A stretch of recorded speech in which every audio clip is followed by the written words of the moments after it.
पंजाब में सरकारी विभाग अब 5 लाख रुपए तक का सामान बिना टेंडर के खरीद सकेंगे। यह फैसला शुक्रवार को चंडीगढ़ में सीएम भगवंत मान की अगुवाई वाली कैबिनेट मीटिंग में लिया गया।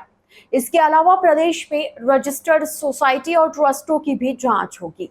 इसके लिए प्रबंधक की नियुक्ति की जाएगी। जांच में वित्तीय लेन देन भी शामिल रहेंगे।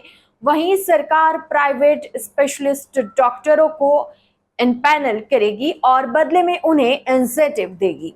वहीं बॉर्डर एरिया में तैनात होने वाले टीचरों और डॉक्टरों को भी स्पेशल इंसेंटिव दिया जाएगा। कैबिनेट मीटिंग के बाद वित्त मंत्री हरपाल चीमा ने कहा कि अवैध माइनिंग को रोकने के लिए अब गाड़ियों में जीपीएस लगाया जाएगा। पंजाब में चल रही सोसाइटी और ट्रस्ट का सालाना ऑडिट होगा। इनकी वित्तीय जांच के लिए प्रबंधक नियुक्त किया जाएगा। इसके लिए पंजाब सरकार ने सोसाइटी एक्ट में संशोधन किया है। कैबिनेट मीटिंग के फैसले के बारे में बताते हुए वित्त मंत्री हरपाल चीमा ने कहा कि सोसाइटी रजिस्ट्रेशन एक्ट 1860 में बना था। उसमें लोग अपनी सोसाइटी या ट्रस्ट रजिस्टर्ड करवाकर आगे लीज पर दे देते हैं या बेच देते थे। इसका मिसयूज होता था, इसलिए रजिस्ट्रार सोसाइटी के जरिए इसका ऑडिट करेंगे। इससे सोसाइटीज का काम आसान होगा। उन्होंने कहा कि 1860 के बाद यह संशोधन है, इससे लोगों से होने वाली धोखाबाजी नहीं होगी। वित्त मंत्री चीमा ने कहा कि माइनिंग विभाग में पारदर्शिता लाई जाएगी। इसमें होने वाली गड़बड़ियों के लिए अथॉरिटी बनेगी। माइनिंग में लगी गाड़ियों पर जीपीएस लगाया जाएगा। यह फैसला अनिवार्य होगा। इससे वाहनों की ट्रैकिंग की जाएगी। इसके जरिए सरकार अवैध माइनिंग को रोकेगी। सहकारिता विभाग में अधिकारों का बंटवारा किया गया है, जिसमें अलग अलग अधिकारियों को जिम्मेदारियां दी गई है। पहले एक अफसर दो काम करते थे, जो दोनों स्तर पर सुनवाई करते थे।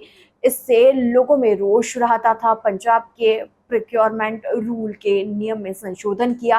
पहले 2.5 लाख टेंडर से बिना सामान ले सकते थे, अब 5 लाख रुपए तक का सामान बिना टेंडर से खरीद पाएंगे। इससे विभाग के कामों में तेजी आएगी। इससे खरीद प्रक्रिया में आसानी होगी। चीमा ने कहा, बॉर्डर एरिया में जो टीचर व डॉक्टर अपनी सेवाएं देंगे, उन्हें स्पेशल इंसेंटिव दिया जाएगा। इसके लिए सीएम मान ने अधिकारियों को प्रपोजल तैयार करने के लिए कहा है। 7 जिलों के लिए यह पॉलिसी होगी। इसके लिए अगली कैबिनेट मीटिंग में प्रस्ताव लाया जाएगा। पंजाब सरकार ने सेहत क्षेत्र को लेकर अहम फैसला लिया है। अब सरकारी अस्पतालों में प्राइवेट स्पेशलिस्ट डॉक्टरों को सरकार इनपैनल करेगी। कुल 300 डॉक्टर इनपैनल होंगे। इन्हें ऑन कॉल बुलाया जाएगा। इन डॉक्टरों को ओपीडी और इंडोर में मरीज चेक करने के लिए कम से कम 100 रुपए फीस दी जाएगी। ओपीडी में वे 50 से 150 व इंडोर में 2 से 20 तक मरीज चेक कर पाएंगे। अगर इन सर्विस डॉक्टर का समय खत्म हो गया तो उस स्पेशलिस्ट डॉक्टर को रात की जगह दिन में बुलाते हैं तो उसे 1000 रुपए देंगे। उसका समय सुबह 8 बजे से रात 8 बजे तक होगा, जबकि रात को इंसेंटिव डबल हो जाएगा। कई बार होता है कि स्पेशलिस्ट डॉक्टर न होने से लोग परेशान होते थे। पंजाब के प्रोक्योरमेंट रूल के नियम में संशोधन किया। पहले 2.5 लाख टेंडर से बिना सामान ले सकते थे, अब 5 लाख रुपए तक का सामान बिना टेंडर से खरीद पाएंगे। इससे विभाग के कामों में तेजी आएगी। इससे खरीद प्रक्रिया में भी आसानी होगी। पंजाब की जनता को सुविधाएं देने और सरकारी विभागों में पारदर्शिता तेजी लाने के लिए मान कैबिनेट द्वारा कई बड़े फैसले लिए गए हैं। अब जनता को सुविधा में विस्तार मिलेगा।